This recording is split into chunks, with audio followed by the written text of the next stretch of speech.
హల్లెలూయా. ప్రేమైనవారలా అందరికీ ప్రభువైన యేసుక్రీస్తు నామములో వందనాలు చెల్లించుకుంటున్నామండి. దేవుని వాక్యములో మనం గమనించినట్టయితే దేవుని వాక్యములో నుంచి చూడండి, కీర్తనల గ్రంథము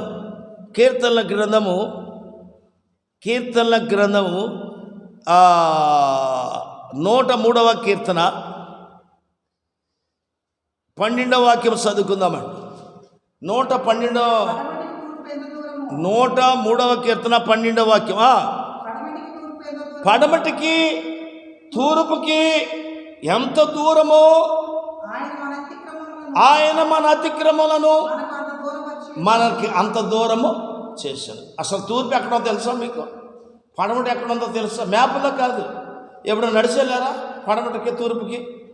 ఎలా పనులకి ఏందండి, వాళ్ళు పడమటి వాళ్ళు వీళ్ళు తూర్పు వాళ్ళు అంటారు కదా, జనం అనుకోరా? వీళ్ళు తూర్పు వాళ్ళు అంటే బాబు ఏంటంటే అలా మాట్లాడుతున్నారు అంటారు కదా. పడమటి వాళ్ళు ఏం చేస్తారు? ఏమంటారు? వాళ్ళ భాష నవరాదండి కదా. కాబట్టి తూర్పు పడమటికి ఎంత దూరమో ఏమండి, ఆ పడమటి నుంచి తూర్పుకుండవారు, తూర్పుకుండ పడమటికుండవారు, దక్షిణ ఉత్తరంకుండవారు, ఇలా పాపాలన్నీ ఏం చేశాడు యేసయ్య? చెప్పండి, పాపాలు ఒక్క సిలువ యాగముతో తీసేశాడు యేసయ్య కదా. చూడండి, అదే అంటాడు కదా యెషయా గ్రంథం 1:4వ వాక్యంలో, పాపము పాపిలో నిలిచి ఉన్నది. పాపం ఎక్కడుంది? పాపములో నిలిచి ఉన్నది. పాపం ఎక్కడుందండి? పాపిలో నిలిచి ఉంది. పాపిష్టి జనమ, దోషభరితమైన ప్రజలారా, దుష్ట సంతానమా, చెరుపు చేయి పిల్లలారా, అది ఏమన్నాడు? మీకు శ్రమ. ఎన్నాళ్ళు చెరుపుకుండా తిరుగుతావు, ఎన్నాళ్ళు నీ జీవితం మొక్కలు చేసుకుంటావు, నీ జీవితం అంటూ అంతే అంతే అంతే. దేవుడు ఎంతో కరుణించినప్పుడు కూడా మరలా పాత జీవితమే. అందుకని ఇక్కడ అన్నాడు, ఏమన్నాడండి? మొదటి మాట పాపిష్టి జనమ అంటే ఇక్కడ ఏమంటాడంటే పాపము తీసివేయబడుట. అంటే పాపము తీసివేయబడటానికి ఎవరు వచ్చారు? యేసయ్య వచ్చాడు కదా. తూర్పుకి ఉత్తరానికి ఎంత దూరమో అంత దూరము మీ అతిక్రమలు అంటే పాపములను తీసివేశానని చెప్పుకోవచ్చు. అతిక్రమం అన్నా పాపం అన్నా ఒకటే. అర్థమైందండి? అతిక్రమలు అంటే వేరేగా ఉంటాయా?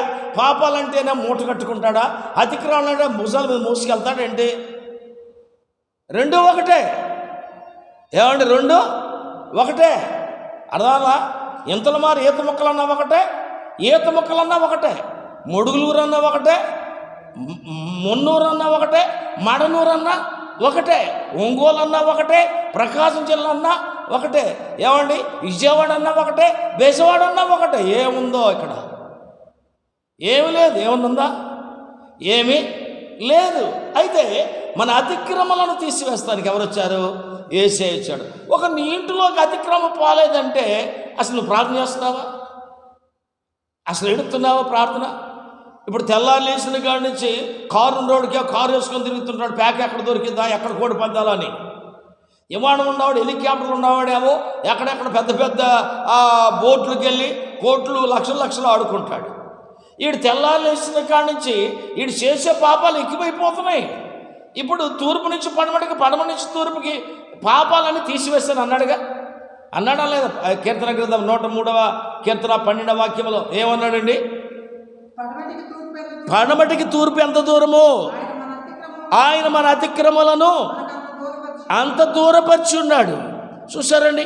అంటే పాపము పాపిలో నిలిచి ఉన్నది. పాపం ఎక్కడుంది? పాపిలో. పాపి అంటే మనుషుడే, స్త్రీ కానీ పురుషుడే కానీ ఎక్కడ నిల్చుంది? నీలోనే ఉంది. నువ్వు మంచి సంతూర్ పెట్టుకుంటున్నావు ఏమండి, లేదంటే మైసూర్ స్టాండ్ పెట్టుకుంటున్నావు, లేకపోతే ఏదో సబ్బులండి, ఏదో అమెరికా వెళ్ళోళ్ళు ఏదో ఇంగ్లీష్ చదివి వాళ్ళు కొత్తగా సబ్బుల పేర్లు ఏమండి మేము యేసు నమ్ముకున్నాడు మాకు ఏం పేర్లు వస్తాయండి? ఏ సబ్బు ఇచ్చినా ఒక నేను మీటింగ్ వెళ్ళి కృష్ణా జిల్లా పెద్దపూల్లో వెళితే పాపం సహోదరి స్నానానికి నీళ్లు పెట్టారు. నేను కూడా అలసిపోయి గబగబా వెళ్ళి స్నానం చేద్దానికని వెళ్ళి చక్కగా బట్టలు తీసుకొని స్నానం చేసి నీళ్లు పోసేసుకుంటే సబ్బు దొరకతాలా? సబ్బు లేదు అక్కడ. ఏం చేయాలో అర్థం కావట్లా నాకు. అయ్యో సబ్బుకి నేను బట్టలను తీసేసుకొని తుమ్మాళ్ళు కట్టుకొని స్నానం చేస్తున్నా, ఏమో సబ్బి పెట్టలేదేమో అంటానికి ఏమైనా మన ఇల్లా, అదేనా మన వాకిలా? ఏదో దేవుడు ప్రేమ బట్టి ఏదో మనలో ఒక రోజు వాక్యానికి పిలుచుకున్నారు. ఎంతమందికి వాళ్ళకి సబ్బులు వాళ్ళ బోలు అయినా అడుగుతాడా సేవకుడు? సేవకుడికి మొదట ఏం లేదంటే జ్ఞానం లేదు కదా. ఇక కాబట్టి సూత్తి ఏం లేదంటే అక్కడ ఒక సబ్బు ఉంది, ఇక ఆ సబ్బుతో పెట్టుకున్నానండి. ఆ సబ్బుతో సగం కాది తీసేసి పెట్టుకున్నాను. ఏంటంటే తెలుసా అండి, రిన్ సబ్బు, బట్టలు పెట్టే సబ్బు పెట్టింది. అదే సంతూరని పెట్టుకున్న సహోదరి. ఇప్పుడు ఏం చేద్దాం, అదే పెట్టుకొని వచ్చి వాక్యం చెప్పానండి. వాక్యం చెప్పా అంటే ఇప్పుడు వీళ్ళ తొందరలు ఎక్కడుందంటే పాపిలోనే ఉంది. వాళ్ళ జీవితాలు మార్చబడాల, ఉద్దేశాలు మార్చబడతారా, ఎప్పుడు కూడా అలాగే ఉండిపోతున్నారు ప్రేమైన వారురా. అందుకని అంటాడు కదా, ఏమంటాడండి యెషయా గ్రంథం 1:4 పాపిష్టి జనమ, దోషభరితమైన ప్రజలారా, దుష్ట సంతానమా, చెరుపు చేయి పిల్లలారా, మీకు శ్రమ, వారు యెహోవాను విసర్జించి ఉన్నారు. ఈ ఇశ్రాయేలు పరిశుద్ధ దేవుణ్ణి దూషింతురు. ఏమండి, ఆయనను విడిచి తొలగిపోయి ఉన్నారు. సరే, తొలగిపోయారు ఉన్నారా? అందరూ తొలగిపోయారు కండి. ఇప్పుడు ఆయన ఎప్పుడో 2022 సంవత్సరాల కిందట తూర్పు నుంచి పడమటికి పాపాలను తీసివేస్తే ఇంకా పాపిలోనే పురుషుడు స్త్రీలు ఉండిపోతున్నారు. అలాగే ఉంటున్నారు. ఏం చేద్దాం? దేవుడు అలాగే మౌనంగా ఉన్నాడు. 59:2 యెషయా గ్రంథం 59:2 అంటాడు కదా, రక్షింపనేరకుండినట్లు నా హస్తము కుర్చకాలేదు, ఈయననేరకుండినట్లు. అంటే ఏంటంటే పాపములు దేవుడి నుండి పాపిని వేరు చేయును. ఏమండి, ఏరు చేయును అంటే మన పాపముతోనే దేవుడి దగ్గరికి వెళుతున్నాం, పాపముతోనే మళ్ళీ బయటకు వస్తున్నాం. కానీ పాపములు తీసివేస్తున్నట్టు ఎక్కడైనా పరలోకము నుంచి స్వరం వినపడిందా? ప్రతి ఒక్కరు దేవుని మాటలు చెప్తున్నారు తప్ప, ప్రతి ఒక్కరూ దేవుని పాటలు పాడుతున్నారు తప్ప, ప్రతి ఒక్కరు అదేనంటే మాకు పాట వస్తే మా పాపాలు తీసేసినట్టు, మాకు వాక్యం వస్తే మా పాపాలు తీసేసినట్టు, మా యొక్క ఆ చర్చికి వెళ్తున్నాం కాబట్టి మా పాపాలు తీసేసినట్టు. ఇది నేను దాన్ని ఒప్పుకోనండి. దేవుడు కుమార్తె నీ పాపాలు నేను క్షమించానంటాడు. నువ్వు చేయి ప్రార్థన. మన దేవుడు మాట్లాడేవాడే కదా. మరి నువ్వు చేయకుండా ఇప్పుడు వాక్యం ఏం చెప్తారంటే, యేసు ప్రభువు వారిని నమ్ముకుంటాం వల్ల ఆయన ఉచితమైన కృపచేత నువ్వు రక్షించబడ్డావంటే ఆయన ఆల్రెడీ రక్షించబడ్డావు. కానీ నీలో పాపం తీసేసినట్టు మరి దాఖలు ఉందా లేదా? ఉంది. కానీ ఎప్పుడు అడిగే దేవుణ్ణి అడగలేకపోతున్నావు. ఏమన్నాడు? పాపములు దేవుడి నుండి పాపిని వేరు చేయదు. పాపములు ఉంటే దేవుడి నుండి వేరుగా వెళ్ళిపోతాడు, దేవుడి దగ్గర రారాడు. మరి వీళ్ళందరూ ఎందుకు వస్తున్నారు అన్న, అంకులు అని అయ్యగారు అని మీరు అనొచ్చు. వీళ్ళందరూ ఎందుకు వస్తున్నారండి అంటే పాపములు పాపిలో ఎక్కువ అవుతాం వల్ల. పాపానికి వచ్చే జీతం మరణం. పాపానికి వచ్చే జీతం ఏంటండి? మరణమే కదా. ఏది నువ్వేం చేస్తున్నా అది పాపము లేకుండా ఉంటే కొన్నాళ్ళు బతుకుతావు. నువ్వు చేసే పనులు పాపాలుంటే మనం ఏం చేస్తాం? దానికి మరణమే కదండి. కాబట్టి 9:26 చదువుకుంటే మనము హెబ్రీలకు రాసిన పత్రికలో 9:26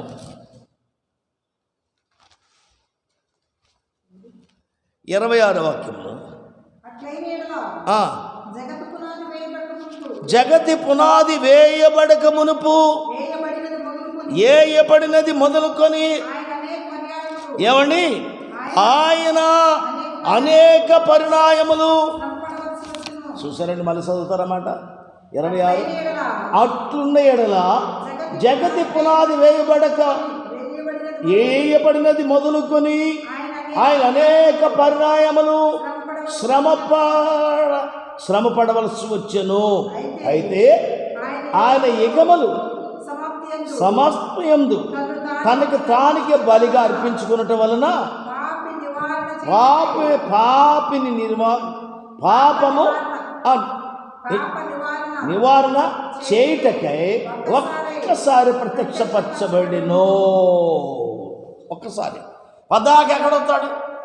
నువ్వు పాపం చేస్తావు, నేను పాపం చేస్తావు, ఇంకో పాపం, ఇంకోటి పాపం. ప్రతి పాపానికి యేసయ్య వచ్చేసి ఒక కాలో ఒక కండో ఒక రక్త బొట్టు కాల్చి వెళ్ళిపోతాడంటే పదాకి వస్తాడు. నువ్వు పద్దాకా పాపం చేస్తావు, నువ్వు పద్దాకా తింటావు, నువ్వు పద్దాకా తిరుగుతూ ఉండు కదా, మోసం దాకా ఉండు. ఆయన రోజు వచ్చి నీ పాపాలు చెప్పిస్తాడు. నీ అంత అందగత్తికి దొరకడని, నీ అంత అందగాడికి ఎవడు దొరకడని కదండి. జనం ఏమనుకుంటారు, రోజు వచ్చి పాపాలు తీసేస్తే బాగుండు. రోజు వస్తాడు, ఎదురురాడు పంపులో నీళ్ళ ఏంటి వస్తానికి. నువ్వు అనుకున్నట్టు కాదుగా దేవుడు. ఆయన పరిశుద్ధుడు, నీతిమంతుడు, యథార్థమంతుడు, పూజనీయుడు కదా. గౌరవం కలిగిన వాడు యేసయ్య అంటే. గౌరవం లేని విషయాలు మనం ఉండకూడదండి. గౌరవం కలిగిన వాడు యేసయ్య అంటే తన రక్తము వలన అంటే తన త్యాగ బలి వలన క్రీస్తు పాపము తీసివేశాను. తన త్యాగ బలి వలన క్రీస్తు పాపములు తీసివేశాడు దీంట్లో. మరి ఇంకో మాట మనం ఎబ్రీయులకు రాసిన పత్రిక 1వ అధ్యాయము 3వ వాక్యం మనం చదువుకుంటే, అయితే ఎవరిని ఎక్కడ చదువుతున్నావు? 1వ అధ్యాయం 3వ వాక్యం. ఆయన దేవుని మహిమ యొక్క తేజస్సును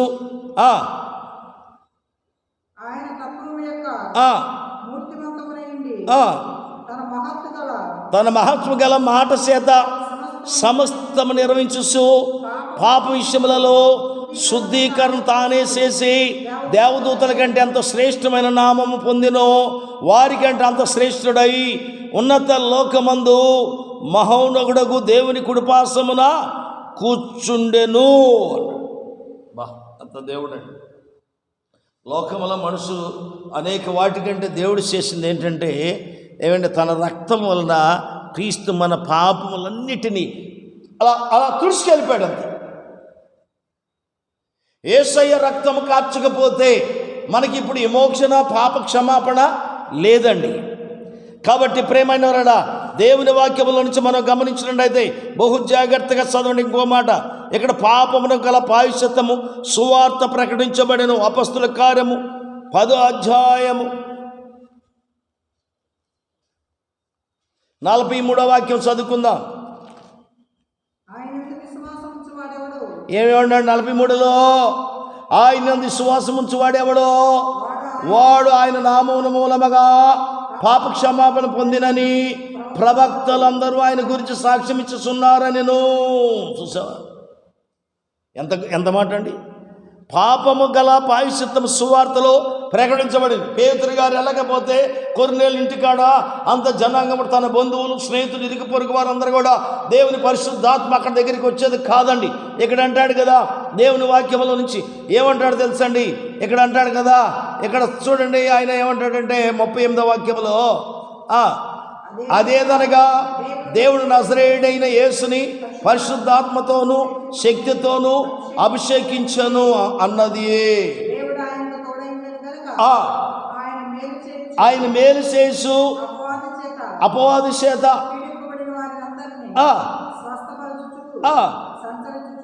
అది చూసారు. ఇక్కడ 47వ వాక్యములు అంటాడు కదా, అందుకు పేతురు మనవలే పరిశుద్ధాత్మ పొందిన వీరు బాప్తిస్మం పొందకుండా ఎవడు వీళ్ళకి నీళ్ళకి ఆటంకము చేయగలడు అని చెప్పి యేసుక్రీస్తు నామమందు వారికి బాప్తిస్మము పొందవలని ఆజ్ఞాపించాను.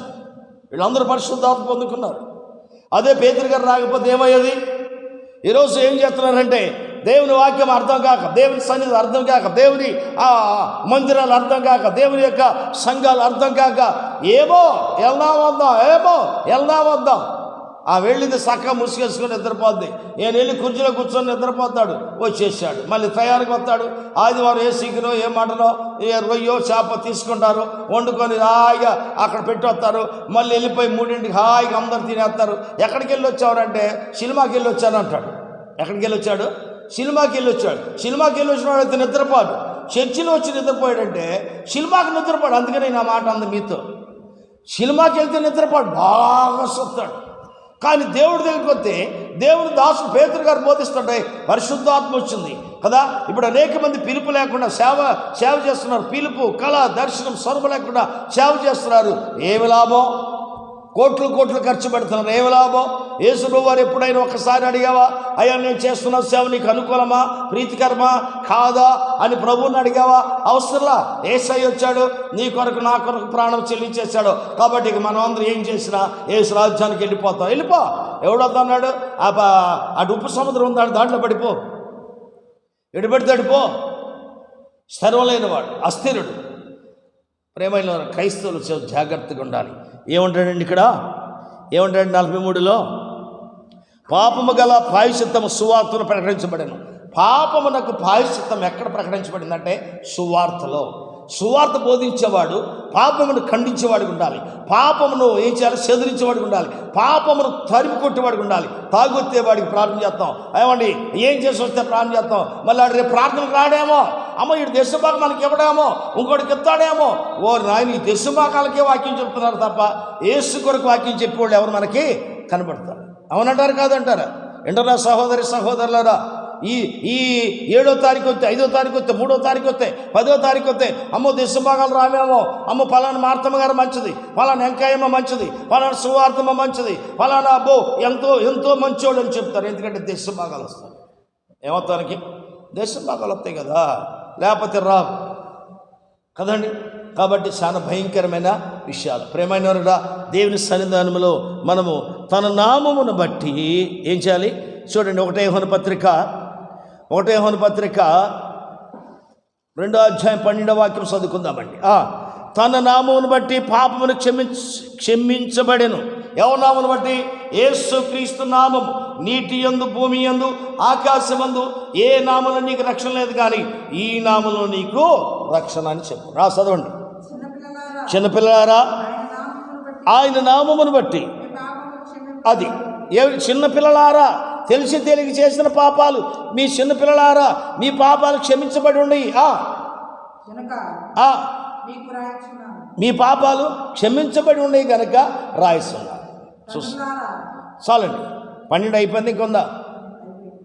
కాబట్టి ఏమన్నాడు ఇక్కడ? మా ఫస్ట్ మాట, చిన్నపిల్లలారా ఆయన నామమును బట్టి మీ పాపములు క్షమించబడి ఉన్నాయి. అంటే చిన్నపిల్లలు అంటే ఎవరు? యేసుప్రభువు వారి దగ్గర చిన్నపిల్ల తీసుకొచ్చి ఆయన దగ్గర పెడితే అన్నాడు, ఇదిగో ఈ చిన్నపిల్లలాగా మార్పు చెంది ఎవరైతే ఉంటారో వారిదే పరలోక రాజ్యం. పెద్దోళ్ళుగా, రాజకీయాలుగా, రకరకాలైన దొంగ ఉత్తరాలు, దొంగ మాటలు, దొంగ పనులు చేస్తూ, అబద్ధములు చేస్తూ మనం దేవుడి రాజ్యానికి వెళ్తామంటే అది అసంభవం. నీ జీవితంలో పరలోకానికి వెళ్తానికి అది అసంభవం, వెళ్ళలేవు. కాబట్టి దేవుడి సన్నిధానంలో యథార్థమైన పాపము తీసివేయటకు యేసయ్య లోకానికి వచ్చాడు. ఏం తీసివేస్తానికమ్మా? పాపము తీసివేస్తానికి యేసయ్య లోకానికి వచ్చాడు. వాక్యం ఉన్న బిడ్డలను దేవుడు దీవించునుగాక. ప్రార్థన చేసుకుందాం. దయగల తండ్రి, ప్రేమగల యేసయ్య, నీ పాదాలకు స్తోత్రం నాయన.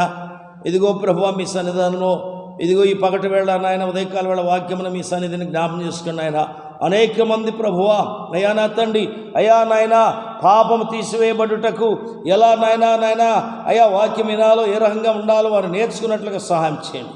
మీ దాసులు 10 నిమిషాలు వాడుకున్నది నీ స్తోత్రాలు.